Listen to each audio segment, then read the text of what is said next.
Good morning, everybody. Welcome back to my channel, Gardening with One Knee in Zone 5B. My name's Janelle. I'm here to help take the intimidation out of gardening, getting you on a path of food independence. Today I want to talk to you about my tomato cages in my raised beds. And to give you a good idea of my raised beds, the smaller ones here, these are 1.5 feet tall, and then the larger one right here, that is a 2 foot tall or deep. Now, right now I'm facing north. And this area here, whenever we have a storm, this becomes a wind tunnel. This is my tornado alley. And here are my sad little tomatoes in their cages. And these cages have a heavier metal gauge wire.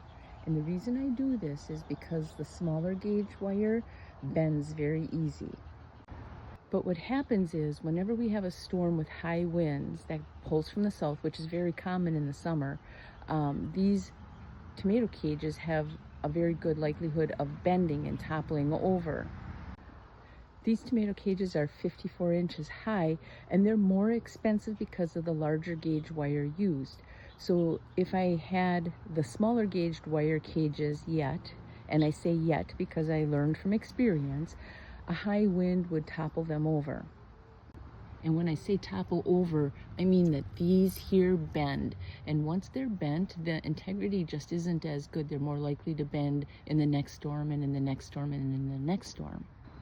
Now, because these are so much higher up from the ground than an in-ground gardener where they would have them, in the ground, they're so much more likely to catch the wind up here and bend over.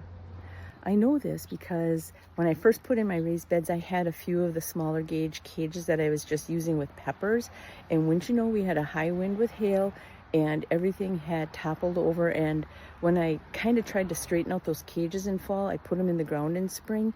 And then we had a spring storm, and then those cages toppled over right away. And the new ones that I had, which were larger gauge, didn't. Luckily, those plants were small enough where I could take that cage off and replace it with one that had a heavier gauge metal. And just for context, I'm 5'6", so these tomato cages are pretty much as high up as I am tall. So I just thought I would share that information for anybody that's going into the idea of a raised bed.